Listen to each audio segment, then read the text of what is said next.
Well, welcome everybody to the California Academy of Sciences. Morrison Planetarium presents our tour of the universe. Now, our tour is going to be a little bit different than maybe some of our other shows you might seen in our planetarium, where this is going to be 100% live. We'll be using a program called OpenSpace, an open source planetarium software to travel to the edge of the universe and back again. I promise I won't leave you out in space. But we're starting our tour relatively close to home, just a few hundred miles above the Earth's surface at the International Space Station, or ISS for short. And the ISS is as far as humans do travel nowadays. We can actually fit about 6 astronauts on it at any one time. And it is the largest thing that we have built in space. If we were actually to go from one side of the International Space Station to the other, from one solar panels to the other, that would be about the size of an American football field, or I like to say the Academy of Sciences. So if you've actually been in our building, you have actually walked the length of the International Space Station. But as I mentioned, this is as far as humans do travel nowadays. And we are actually going to be looking at how far our human influence has gone. We'll see how far humans have physically traveled, how far our spacecrafts have gone, and how far our human communications have gone as well. But for now, the ISS is as far as people have traveled out. Now, it may be looking like the International Space Station is plunging towards Earth, but that's because we are zooming out. And so it's becoming tinier and tinier, and so we can actually see the path of the International Space Station. I'll bring that up in kind of an orangish color so we can kind of keep track of it.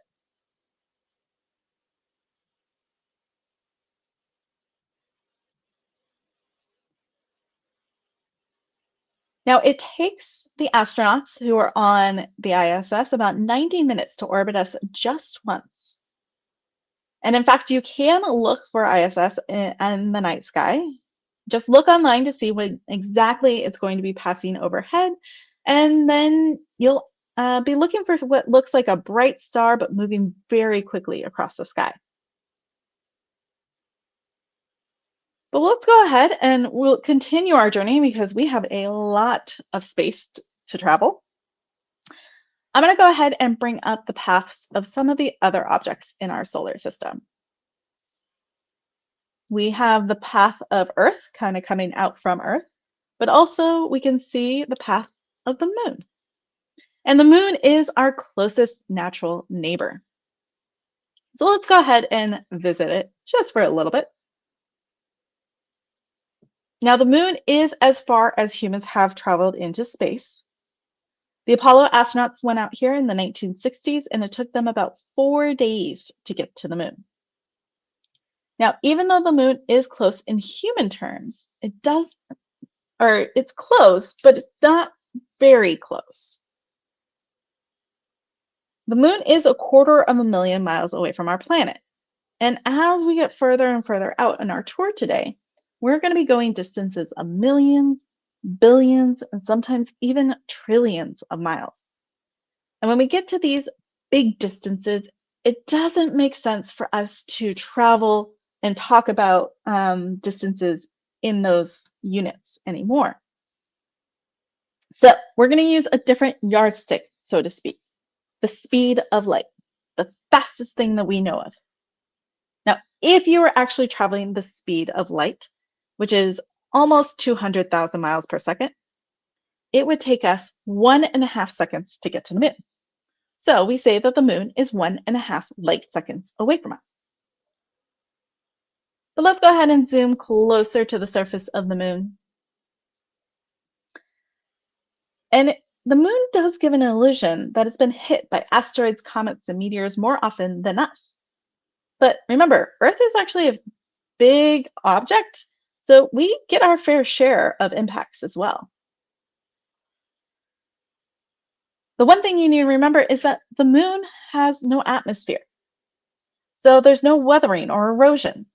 and it has no plate tectonics. So once something hits the surface and creates that crater, it never disappears. But let's go ahead and zoom a little bit further out and see that path of the moon around our planet. Now, it takes the moon about a month to travel around Earth, or I like to call it a month, because it's not a full month, it's 29 and a half days. And let's go ahead and continue zooming out.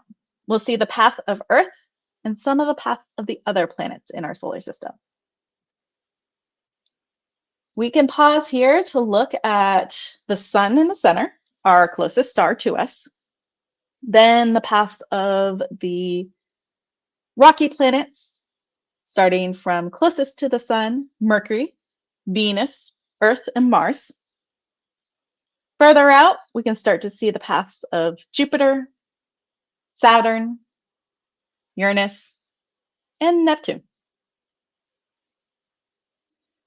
Now, when we're this far out, I like to talk a little bit about a little lesser known object in our solar system. To start, it looks like planets are the only thing in our solar system. Turns out they are not. We have a pretty good size asteroid belt between Mars and Jupiter. So I'm going to go ahead and turn those on.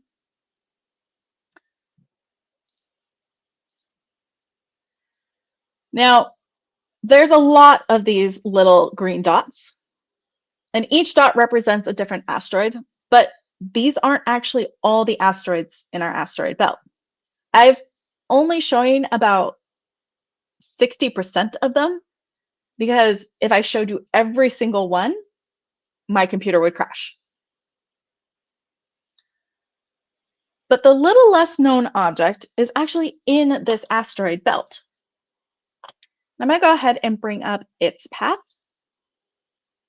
Kind of this lighter blue color right in the middle of that asteroid belt. Any guesses on what this might be?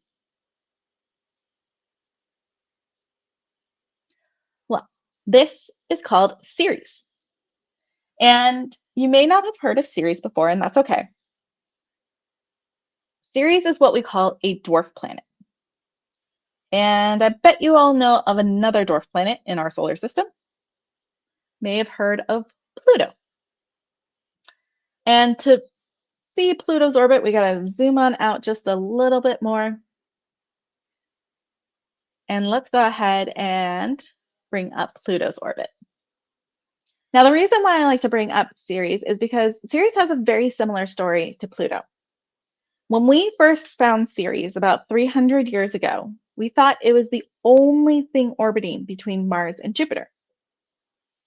But as our technology got better and better, astronomers actually started finding these kind of smaller rocky objects they started calling asteroids. So they changed what they called Ceres, the definition of Ceres, or identification, really, from a planet to an asteroid. Similarly, when we first found Pluto, way out here in the outer parts of our solar system, we thought it was the only thing orbiting out here. But again, as technology gets better, we start to learn more and more about our universe.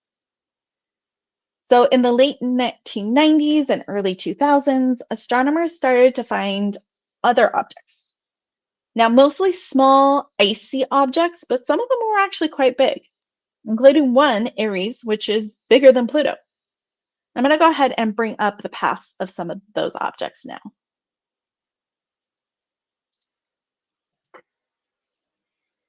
That's a busy outer solar system. So because we were starting to find more things, we realized we need to have a better definition of what a planet actually is. And so they came up with 3 criteria for a planet. 1, it needs to orbit a star. Well, Ceres and Pluto do that, so check. 2, it needs to be large enough, massive enough to have its own self-gravity pull itself into a round or spherical shape. Well, both Ceres and Pluto are round, so check. 3, it needs to have cleared its path. It means it needs a relatively clear orbit. And as we can see, Pluto goes right through what we call the Kuiper belt, and Ceres goes through the asteroid belt.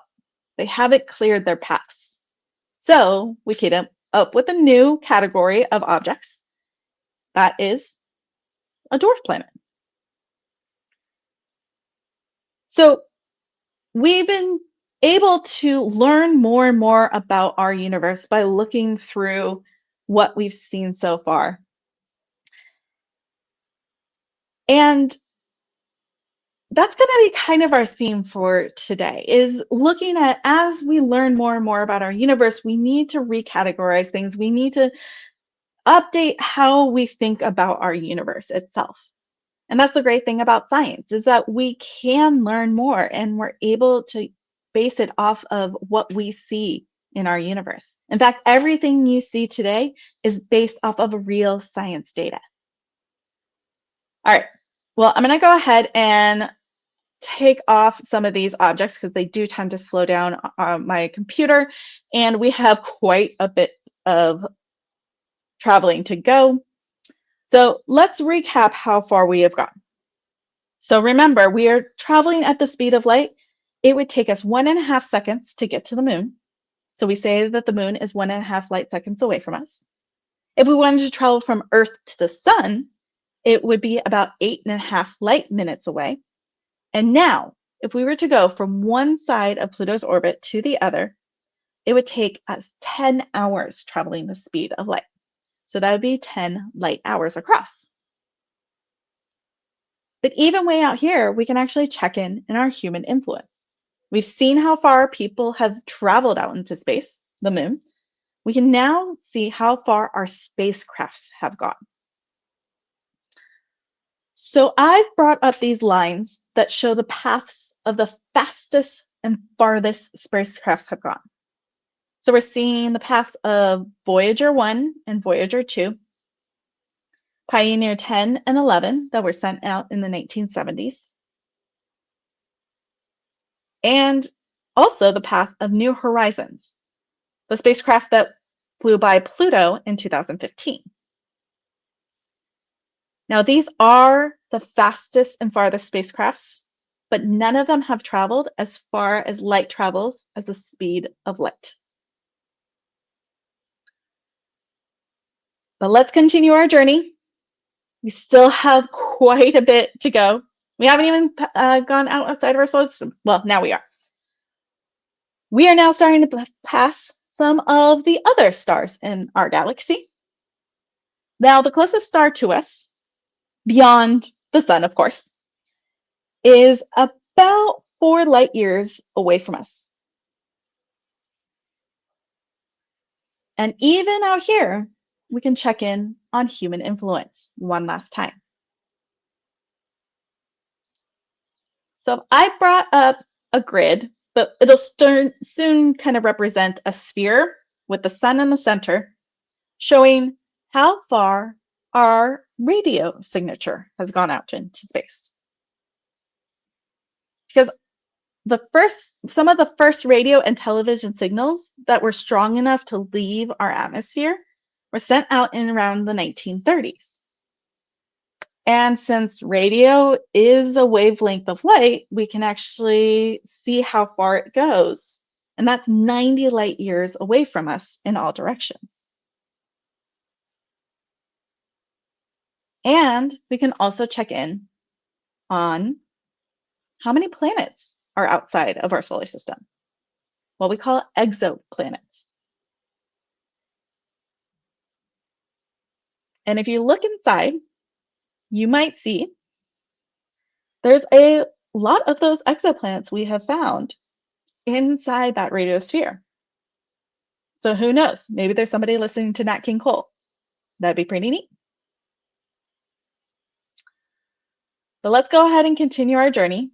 We still have quite a bit of space to travel. And we haven't even left our own galaxy, the Milky Way. So as we zoom on out, I want to encourage you all to keep an eye on that radiosphere.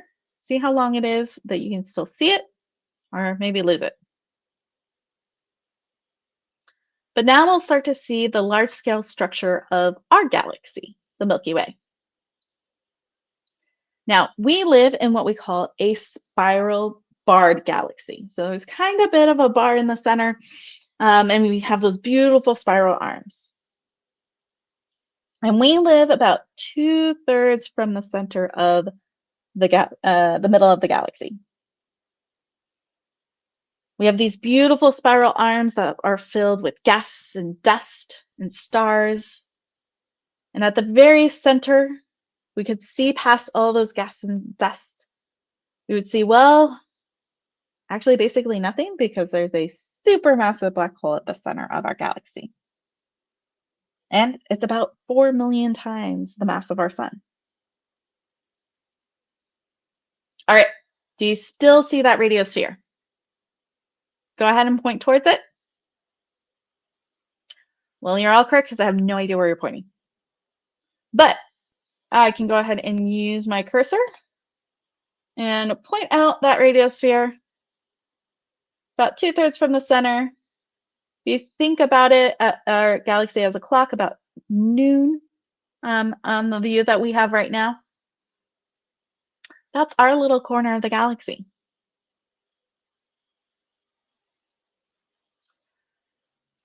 That's how far our human communications have gone. And now we're up to distances of thousands of light years. In fact, if you could go from one side of the disk to the other, it's about 100,000 light years across. Now, our galaxy has about 4 billion stars, but it's just one of the galaxies out here in the universe. Now, every dot you see is not a star anymore, but shows the location of another galaxy with its own billions and sometimes trillions of stars. And it may seem like somebody accidentally spilled some cosmic skittles in the universe. These aren't the actual colors of the galaxies. These represent the different surveys and densities of the galaxies themselves. We're going to go ahead and pause out here, because as we look at our universe, you might notice a couple of things. One, it looks like we are the center of the universe. I promise you we are not. This is, again, our perspective, how we are viewing our universe. We are looking out all around us and mapping the cosmos in 3 dimensions. But we're going from one location. So everything looks like it's around us. If we were to go to any one of these other galaxies and we were making a map of the cosmos, it would look like we were the center of the universe there.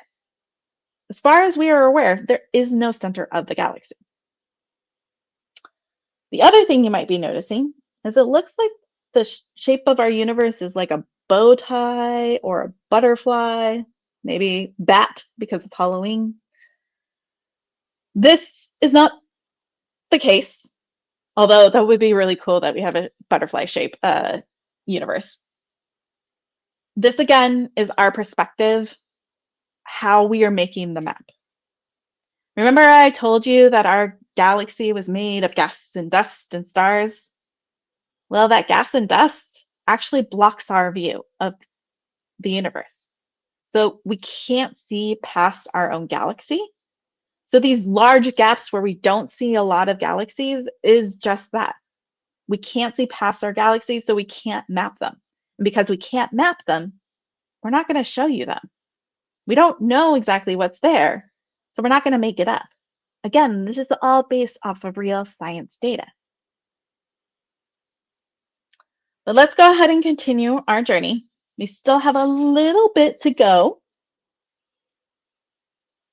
And as we zoom out, we'll start to see some of the earliest objects in our universe, what we call quasars. So that's these kind of orangish colored dots. These are bright cores of the first galaxies. And I did say earliest, and I did mean it. Because any time that we are looking out into space, we're kind of time traveling in a way. The light of these objects has to travel so far that by the time it travels all that distance and gets into our telescopes or even our own eyes, we're seeing the light of those objects as they were in the past, not how they look today. So, for example, when we were looking at those closest stars to us, those 4 light years away from us, that's how they looked 4 years ago, not how they look today. And now we're seeing the universe as it was billions of years ago.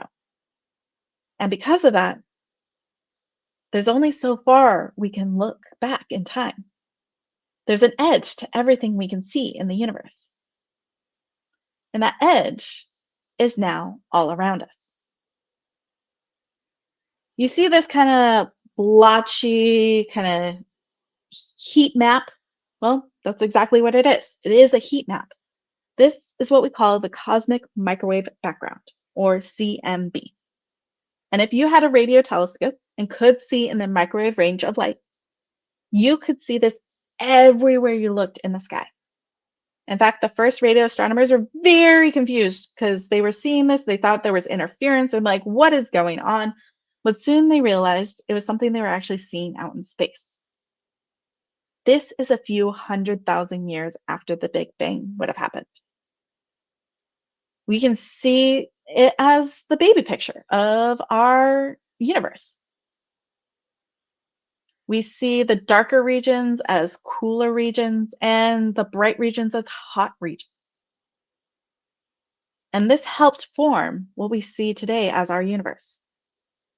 But since this is as far as we can see, we need to start heading back home. And now, if we were actually this far out into space and we were actually flying the speed of light, it would take us 13.7 billion years to get home. But thankfully, we are using our planetarium software, so it's only going to take us about a minute. And as we zoom on back home, I want you to remember that this is not everything that is out there in our universe. We've looked at galaxies and stars and the cosmic microwave background, but there's more. There's dark energy, a mysterious force that seems to be causing space to expand and accelerate. There's dark matter, some mysterious substance that doesn't seem to interact with light at all, but we see evidence of it in between and at the edge of galaxies especially. And we call all these things dark energy and dark matter because, well, we're not quite sure exactly what it all is. But we do know that it makes up about 96% of our universe. So everything that we have seen that's out here is only about 4% of everything. And that may make us feel a little small, like we're one tiny dot in this homogeneous universe. But I like to think of it this way. Yes, we're one tiny dot, but look at all that we have found by looking through telescopes. So there's a whole lot more for us to discover and a whole lot more for us to learn. And that's what makes it a wonderful time in human history, that we're not just able to learn about these things, but show a map of the cosmos in 3 dimensions. And we're finally starting to unravel the true nature of our universe. But we're only just starting. The rest, well, that's up to the next generation of scientists back here on planet Earth.